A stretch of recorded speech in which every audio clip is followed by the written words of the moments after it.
fazer uma pergunta mais próxima. Você mencionou na parte final da sua preleção acerca da teologia liberal. Ela nasce com uma boa intenção, ela nasce para se comunicar usando as ferramentas do iluminismo com aquela sociedade que questionava certas afirmações do cristianismo. Essa tentativa de se tornar relevante naquele contexto de Schleiermacher e tudo, certamente é um reflexo dessa teologia da glória e a tentativa de esconder o Cristo que você falou, porque se envergonhavam da teologia da cruz. Muito boa observação. Eu acho que esse é o ponto-chave. Não é? A teologia da glória é uma tentativa sempre de você tornar a teologia plausível para uma comunidade científica, uma comunidade acadêmica, não é? Sem, contudo, mencionar aquilo que causaria escândalo. Não é? Então, são teologias enfraquecidas. Por exemplo, hoje na universidade, isso é a coisa mais terrível do mundo. Porque o que a gente faz? O que a gente faz com a teologia quando a gente começar com os mecanismos da teologia da glória? É como se a gente fosse pegar um leão, arrancar todos os dentes dele, todas as garras dele, né, e soltar ele na universidade. Não vai fazer nada. Não vai fazer nada. Esse é o ponto que, por exemplo, a Nancy Pearce, ela trabalha no livro chamado Verdade Absoluta. Ela está tentando lidar com a questão da universidade, ela dialoga, não é, de maneira crítica com o marxismo, com o feminismo, com uma série de correntes que são que permeiam o contexto universitário como um todo. E ela percebe o seguinte, que a universidade acolhe a teologia, desde que a gente tire as garras do leão e tire os dentes do leão. E o que acontece hoje? A maior parte dos nossos acadêmicos cedem a essa tentação. Não é? Cedem à tentação de tirar os dentes, de tirar as garras. E aí a gente tem uma teologia que não ofende mais ninguém. Uma teologia que é aceita por todo mundo. Não é? E essa teologia que é aceita por todo mundo escandaliza. Ela não provoca o escândalo, ela não provoca ofensa. E essa ofensa, a gente deveria, no contexto universitário, né, pensar como ela pode ser produtiva, a gente simplesmente tira toda a razão de produtividade de um pensamento, domesticando esse pensamento num contexto universitário. E a gente acha que esse é um bom caminho, porque na universidade a gente vai ser ouvido. Presta atenção, se você fizer esse caminho, você vai ser ouvido do jeito que eles querem te ouvir. Então você só vai reverberar o que eles querem ouvir. Então eles vão te aplaudir sim, vão te colocar lá na ponta. Mas o grande desafio hoje de um universitário não é ficar respondendo as perguntas que um professor, não é, às vezes um pouco esclarecido com relação à teologia faz do Evangelho. Não é? A gente está respondendo muito, quando na verdade Deus te deu uma inteligência maravilhosa para fazer boas perguntas. Chegou a hora de você perguntar, de você questionar as teorias e não apresentar a sua posição. É hora de chegar e questionar as teorias, de questionar os pressupostos, de ir lá na base, ir lá na raiz e dizer, mas por que isso? Mas eu não entendi. Explica de novo, não está fazendo sentido. Por que você tem que dar sempre as respostas? Por que você tem que responder a razão da sua fé? Por que eles também não têm que dar a razão da fé deles? Por que você também não pode fazê-los expor o seu próprio paradoxo, a sua própria contradição? Não tenha medo de expor a contradição do outro, porque ele não tem medo de passar por cima de você, principalmente no momento em que você entrou para o debate, sem dentes e sem garras. Banguelo. Dois irmãos aqui tiveram a mesma ideia de perguntar a mesma coisa, achei interessante aqui. Como entender... Aliás, deixa eu ver, na outra que é mais fácil aqui. A pergunta é mais fácil? Não, mas é a mesma coisa, só feita de maneira diferente. À luz de Tiago, capítulo 1, versículo 13 a 14, como se resolve a dualidade de um Deus que nos aperfeiçoa no sofrimento, mas a ninguém tenta? Como resolve essa dualidade? Muito boa, pergunta muito boa. Eu gostei porque usou a palavra certa, dualidade. Perfeito. É isso mesmo, são duas coisas. Deus não tenta ninguém, não é? E por isso é importante a gente entender o que Lutero está falando por anfertum. Quando a gente usa a palavra tentação, qual é a dificuldade com a palavra tentação? Que a gente abriu a palestra dizendo. Ela é negativa. Por isso, quando você... E a maior parte, você vai ver, a maior parte das traduções de anfertum para português vai ser tentação. Então, o que acontece? Você vai ler lá Lutero falando de tentação, mas Lutero não está falando de tentação propriamente dita. Do que Lutero está falando? De uma experiência que envolve a tentação. Então, a tentação é entendida de maneira correta, quando a gente entende ela como algo negativo, sim. O problema é que anfertum não significa só tentação. Então, a dualidade ela precisa ser mantida, é exatamente aquilo que o Tiago está dizendo, não é? Mas o ponto da anfertum é que ela não pode ser entendida apenas como uma tentação que é algo negativo, algo que Deus não faz. Por exemplo, não é? O que é anfertum em Paulo? Não é? O espinho na carne, através de quem? De um mensageiro, que é Satanás. Então, Deus, o Espírito leva Jesus para ser tentado por Deus? Não, para ser tentado pelo diabo, mas ele é tentado pelo diabo sendo conduzido por Deus, não é só tentado pelo diabo. Então a anfertum não pode ser entendida só como tentação. Você tem que entender a anfertum como essa experiência que abre para tudo. Então quando você lê lá nos textos de Lutero a palavra tentação, você tem que procurar saber, aqui Lutero está falando da palavra tentação em alemão, ou Lutero está falando de anfertum, que sempre é traduzido, ou quase sempre é traduzido por tentação, ou provação, ou qualquer outro termo em português. Perfeito. A próxima, que diz assim, como liderar jovens,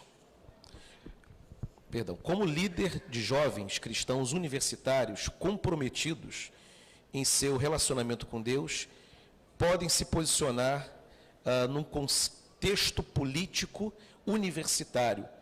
Interessante, né? É a questão de como que é possível ser um cristão legítimo, engajado com a igreja, líder de jovens e lidar com toda a pressão que acontece hoje dentro da universidade. Primeira coisa que você precisa ter em sua mente é que quando você começa a conversa assim, política, começou a conversa com política, e aí você faz a seguinte pergunta: qual é o partido ou a ideologia política que mais representa o Evangelho? Já começou errado. Já começou derrotado, eu já diria. Você já se derrotou na primeira. Por quê? Você já pressupôs que o Evangelho não é uma posição política. Esse foi seu erro. Você achou que o Evangelho não fosse uma posição e que ele teria que se encaixar em uma dessas que tem aí. E perdeu de vista o fato de que o Evangelho tem um rei. O Evangelho tem uma posição política, tem uma maneira de encarar o mundo, tem uma maneira de encarar a relação entre os homens. Então, o que acontece no nosso contexto? Em primeiro lugar, não existe partido que represente o Evangelho. Não existe. O que a gente tem então? O Evangelho. E se você é um evangélico, e você está militando em um partido, não tem como você se envolver com política no nosso país sem fazer parte de um partido. Concordam? É o meio pelo qual se viabiliza todas as ações políticas. O que você deve fazer em primeiro lugar? Se livrar dos ídolos. Se você é um evangélico, se você crê no Evangelho, estou falando do Evangelho como aquele que crê no Evangelho, não há nenhum partido político imune à crítica. Não há nenhuma ideologia política que não seja passível de crítica. Todas elas estão sob júdice. Todas elas estão sob avaliação. Mas, Jonas, pode ter gradação de uma em relação à outra? Pode. Claro que pode. Existe uma grande diferença entre o ateísmo e, por exemplo, o islamismo. O islamismo, o judaísmo, está muito mais perto do cristianismo, como vai dizer C.S. Lewis, do que o ateísmo. Num grau de aproximação, quem tem princípios que podem ter mais ponto de contato com o cristianismo? Um islâmico, um judeu ou um ateu? É claro que um islâmico e um judeu vão ter muito mais ponto de contato, o que não significa que um islâmico e um judeu pensem exatamente como um cristão. É o que Lewis vai dizer. Não é porque você é cristão que você tem que dizer, sou contra. Não é? Todo mundo. Não. Você pode olhar para todas as religiões, todas as cosmovisões, vão ter aspectos que você vai dizer, isso aqui é uma verdade, porque é verdade de Deus, o cristianismo afirma isso como verdade, essa também religião afirma como verdade, mas naquilo que o cristianismo for verdadeiro e as outras disserem o contrário, seja ele mantido como verdadeiro e todos os outros falsos. Só que a relação de falsidade, validade desses argumentos religiosos contrários à fé cristã, eles têm uma gradação. Uns estão mais perto, outros estão mais distantes. Não tem como você acreditar que um regime, uma defesa de uma ideologia totalitarista, ela está mais próxima do Evangelho. Não tem como. Então, você vai fazer as suas análises, você vai ver que todas elas vão merecer crítica. Todas elas vão ter que ser criticadas. E o ídolo de cada uma das ideologias tem que ser também criticado. No entanto, você vai perceber no debate, na discussão que você vai enfrentar na universidade, quais aquelas ideologias que precisam ser atacadas nos seus pontos anticristãos e nocivos à fé cristã. Tem um ponto interessante que o Stott ele desenvolve, ele entende o seguinte, e com essa fala eu termino, um desafio para a gente pensar. Um cristão universitário deveria encarar a universidade como um campo missionário. O campus universitário é um campus missionário. Fazer disso um campo missionário significa que em todas as ideologias, em todos os espaços universitários tem que ter cristãos. E o cristão vai ser contra a cultura em todos eles. Ele vai ter que manifestar o evangelho em todas as áreas. Então não é só na política que você vai encontrar oposição, você vai encontrar também numa aula de biologia. O mesmo problema. Uma questão também, Jonas. Recentemente um artigo publicado, primeiramente em inglês, depois traduzido em português, dizia o seguinte: a igreja precisa de filósofos e a filosofia acadêmica, universitária, precisa entender melhor a fé cristã. Eu queria que você discorresse um pouquinho sobre isso, a necessidade da igreja ser um espaço em que pessoas com pensamento um pouco mais refinado encontram-se à vontade nesse ambiente, porque às vezes ela não consegue estabelecer pontos de contato dentro da igreja. Ela tem um pensamento sofisticado, ela tem um pensamento refinado, e às vezes ela até sofre preconceito dentro da igreja, né, pela posição, pelo pensamento. A igreja, então, precisa de criar espaço para essas pessoas. E, ao mesmo tempo, a academia precisa se aproximar mais de filósofos que trabalham com o instrumental cristão. Eu queria que você falasse um pouquinho sobre isso aí. Um tempo atrás eu estava preocupado com a ideia de contextualização do evangelho na cidade. Então, às vezes eu faço isso. Quando eu quero quebrar uma maneira que eu estou focado, eu estou lendo vários livros numa determinada linha. Aquela linha está me forçando a pensar daquele jeito. Então, o que geralmente eu faço? Eu vou para uma outra área que não tem nada a ver com o que eu estou fazendo, já fiz coisas esquisitíssimas. Não é? Vou para um outro lado que não tem nada a ver, para poder desfazer um pouco esse condicionamento da mente. Eu fiz isso com arquitetura, fui pegar todos os livros de urbanização, urbanismo, tudo, arquiteto italiano, tudo que você imaginar, peguei tudo que tinha na livraria, comecei a ler. E fui lendo. Eu cheguei em um professor do Mackenzie, não sei se ele é cristão ou não, mas ele é da área de arquitetura. Ele escreveu um livro, Carlos Leite é o nome dele, escreveu um livro chamado Cidades Inteligentes, Cidades Sustentáveis. E é um livro interessantíssimo, não é? Em termos de revitalização da cidade, essa coisa toda. Só que num determinado momento do livro, ele vai dizer qual é a fonte que inspirou ele a lançar a tese que ele tem para urbanizar São Paulo de uma maneira diferente. E aí está lá a fonte dele, não é? Um livro do Douglas Wilson sobre o tema das grandes cidades. Douglas Wilson escreveu sobre Atenas, Jerusalém, Nova York, e aí ele se inspirou nesse livro. Quando eu li Douglas Wilson, eu parei na hora, eu quase tive um susto ali na hora, eu tomei um copo d'água. Douglas Wilson é um pastor. Aí eu fiquei, como assim um pastor? Não é possível. Aí eu tomei o susto do susto. O susto do susto era porque eu me assustei com o que eu não deveria me assustar. eu me assustei com um pastor que escreveu sobre a cidade, escreveu sobre o urbanismo e inspirou um arquiteto. Então, eu me assustei com o que eu não deveria me assustar, por isso eu tomei o susto do susto. Porque eu me assustei com o que eu não deveria me assustar. Deveria ser normal.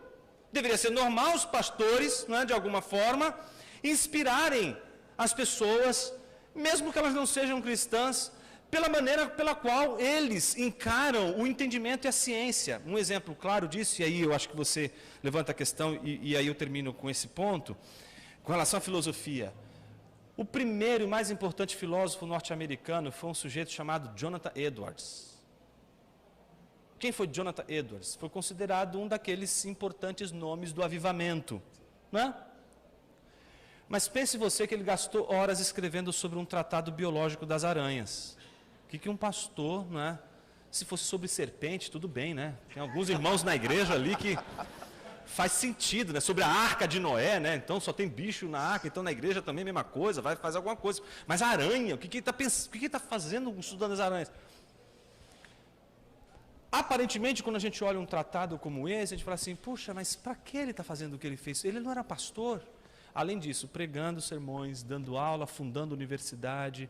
Ou seja, o imaginário da formação de um pastor avivalista era de um homem cheio de capacidade, de intelectualidade e de condições de servir a cidade de uma maneira em que ele não precisa negociar o evangelho. Por quê? Foi ele que pregou aquele famoso sermão que as pessoas seguravam nas colunas, dizem, né? Seguravam nas colunas do templo com medo de caírem no inferno, quando ele pregava sobre pecadores nas mãos de um Deus irado. Foi esse homem que não negociava o evangelho que foi um homem de ciência. Esse foi um homem de avivamento. É isso que eu acho que a gente tem que começar a pensar hoje. Hoje, a cidade tem um olhar muito enviesado dos pastores e da igreja. Nos entendem como consumistas, como, não é? Gente que vai devorar a cidade, nunca como alguém que vai contribuir para a cidade. Não é? Em, acho que 2008, a Folha de São Paulo elegeu o prédio mais feio da cidade de São Paulo, em primeiro lugar. Foi o prédio da Deus é Amor, que fica ali no contexto lá de São Paulo, que é um caixotão enorme, não é, creme, não é, com arco-íris, não é, que parece não combinar com a ideologia cristã, ali em toda a volta do santuário. Não bastasse isso, a maneira como ele foi construído foi sem se preocupar com nada ao seu redor. Então eles começaram a fazer pesquisa sobre como as igrejas vão entrando nos lugares e elas não se preocupam com o lugar, com o ambiente, não se preocupam com as pessoas, com as influências que ela vai realizar no espaço. Ela sempre entra lá como se, né? Então, isso eu acho que faz a gente repensar um pouco a nossa missão. A gente fala hoje muito sobre missão e responsabilidade social. Eu vejo muita gente falando disso na igreja hoje, vejo mesmo, muita gente defendendo que tem que ajudar os pobres, mas eu olho para Spurgeon está lá fundando um orfanato ao lado da igreja. Eu vejo os puritanos fundando Harvard. A Universidade de Harvard foi fundada por puritanos. Está entendendo? Então, se a gente quer fazer alguma coisa que de fato seja transformadora do nosso contexto, a gente precisa aprender que, em primeiro lugar, não tem como a gente furtar o nosso pensamento e a profundidade do pensamento em serviço a Deus, em primeiro lugar, no serviço que a gente pode prestar à cidade, mesmo sendo pregadores como Jonathan Edwards, que são pregadores tão veementes, que falam de pecado de uma maneira tão veemente, sendo homens de ciência. Você falou em Harvard, eu não posso deixar de fazer o comercial aqui, né? John Harvard, a faculdade Harvard, tem esse nome por causa de John Harvard, que era pastor congregacional. Congregacional, está explicado. Não posso deixar de fazer a propaganda. Mas os outros eram batistas também. Exato. Tem mais duas perguntas. Acho que esse é o problema que a Harvard se perdeu. Exatamente. Vou fazer a pergunta completa, essa pergunta aqui é interessante. Como entendedor de filosofia e da vida de Lutero, como você classifica a influência do idealismo alemão na reforma protestante? Essa é a primeira parte da pergunta dele. Aí vem a segunda. Lutero permaneceu devoto a Maria mesmo depois da reforma? Você vai ter claramente essa última pergunta, acho que fica claro com a ideia da mediação única e exclusiva de Cristo. Então isso fica claro. A questão da Maria, porque Lutero ele era um agostiniano, mas no momento em que ele recupera as noções de mediação única e exclusiva de Cristo, o que se abre mão justamente é da mediação de Maria. Mas eu acredito que a pessoa está fazendo essa pergunta porque muitos textos de Lutero, ele a trata como, não é, Virgem Maria, e usa o linguajar da época. Mas não é porque ele usa esse linguajar que haja fundamento no pensamento dele com relação à mediação de Maria. A outra pergunta, que é em relação ao idealismo, ela é interessantíssima, porque ela envolve, em primeiro lugar, um movimento dentro dessa esfera da reforma na Alemanha, que é a guinada da reforma na Alemanha para uma espécie de racionalismo, é o chamado escolasticismo luterano. Não é? Aquilo que tanto Lutero criticou, que era a teologia da glória, os teólogos luteranos foram justamente para esse lado. Não é? E aí a gente tem que lembrar do Philippe Melanchthon como sendo a grande ponte para essa mudança, né? E acho que depois da morte de Lutero isso ficou mais claro. Existem várias edições do Locke Communis, várias edições que só foram modificadas justamente depois da morte de Lutero. Então, Philippe Melanchthon vai dar uma guinada aristotélica muito forte e recuperar uma tradição que Lutero tinha criticado muito veementemente. Isso vai entrar também de uma maneira muito forte no contexto luterano, ao ponto de surgir, como reação a esse escolasticismo luterano, a famosa corrente chamada pietismo. Não é? O pietismo foi um movimento dentro da reforma alemã de recuperação, não é, da fé como um sentimento religioso, não é, que está além, extrapola, transborda os limites da razão. Quem fazia parte do pietismo nessa época, nada mais, nada menos do que aquele que foi considerado o pai do idealismo alemão, que é Immanuel Kant. Kant, ele era um pietista. Enquanto pietista, ele entendia o seguinte: questões de fé devem ser tratadas no mundo da fé. E as questões de razão, Deus não está no meio disso, não. Nem ser tratado nessas questões. E aí você tem o idealismo alemão, que é uma separação, uma ruptura, que envolve um posicionamento da teologia para fora do contexto das universidades. Existem debates interessantíssimos de Kant sobre a permanência da teologia na universidade. Por exemplo, Kant vai dizer que teologia é de Kant que vai surgir o questionamento da teologia como ciência. Ele vai dizer, é possível a matemática como ciência, é possível a física como ciência, mas não é possível a teologia como ciência. Teologia é uma questão de fé. O idealismo vai ser marcado por isso, né? Por esse movimento que começa com Kant. Na teologia, quem vai herdar esse pensamento de Kant? Um sujeito chamado Friedrich Schleiermacher, que é um pietista e que é um seguidor de Kant. A única coisa que ele faz é afirmar o que Kant está afirmando. Para que a teologia ela seja reconhecida no mundo da ciência, não é? E não seja ridicularizada, o que Schleiermacher vai dizer? Vai tentar mostrar pontos da teologia que recuperariam a reputação dela na universidade. Quais seriam esses pontos? Né?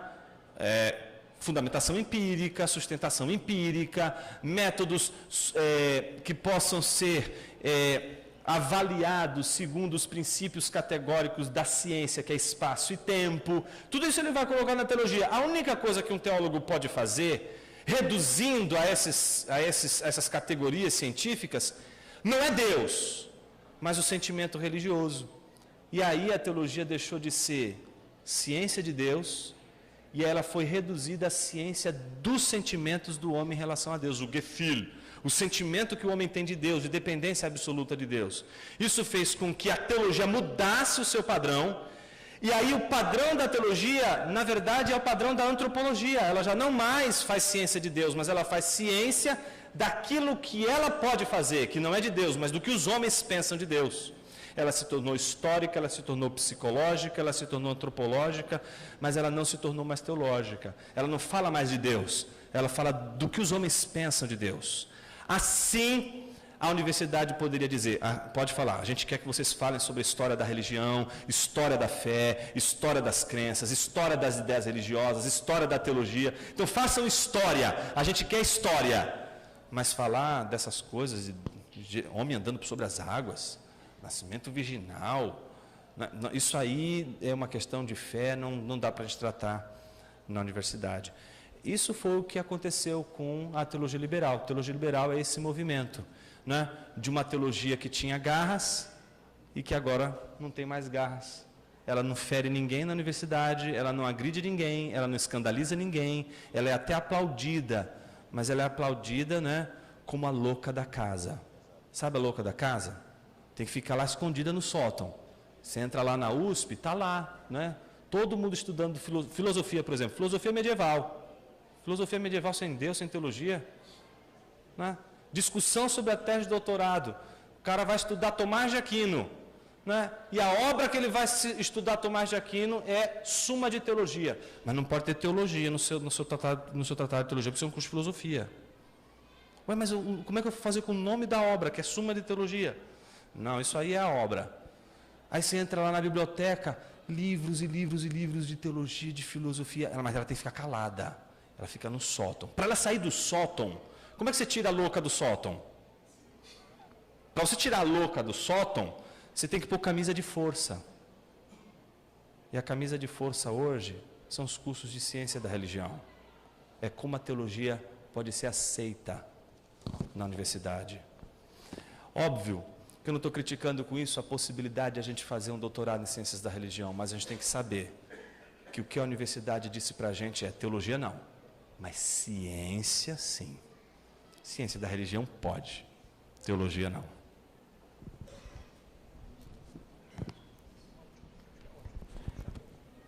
Tem uma última pergunta aqui, excelente por sinal.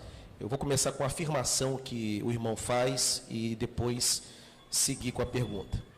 Num cenário onde a teologia tem sofrido por tanta contaminação de correntes contemporâneas, estamos formando homens cada vez menos preparados para uma experiência de anfectum. Partindo daí, quais os pilares imprescindíveis para uma formação de caráter cristão que vê essa experiência de anfectum como uma bênção de Deus? Eu queria lembrar aqui um teólogo alemão chamado Helmut Tillich. Não confunda com Tillich, não é o Paul Tillich. Esse era crente, era o Helmut Tillich. O Helmut Tillich, ele dizia o seguinte: o primeiro teólogo liberal na história das ideias foi a serpente no Éden. Foi ela que, em primeiro lugar, antes de começar orando e falando diante de Deus para Deus, começou falando de Deus, sobre Deus. Com isso ele vai marcar uma distinção entre o teólogo liberal e o teólogo segundo o Evangelho. O teólogo segundo o Evangelho, e qual é o desafio? É ele não entender que nenhuma obra é mais importante do que a sua oração. A maior obra de um teólogo não é uma teologia sistemática, não é uma suma teológica, não é uma história da fé, mas é uma oração. Se és teólogo, verdadeiramente vais orar. Se oras, és verdadeiramente um teólogo. Quem disse isso foi Evagrio Póntico, foi um dos padres do deserto. A ideia, portanto, é de que a única maneira de recuperar essa piedade no contexto teológico é a gente não entender que a teologia é só uma ideia, mas é uma questão existencial. Tem que envolver o sentido da vida. Se o que você crê não faz sentido, não vale a pena viver. Tem que ser uma questão de vida ou morte. A teologia só vai ser importante na vida de alguém se ela for essa aposta. Importante que você coloque em jogo. Não é qualquer coisa, mas a tua reputação, a tua vida e a maneira como você encara o sentido da vida. Então, teologia ela não pode ser só uma elucubração, ela tem que ser uma posição no mundo, ela tem que ser uma decisão existencial.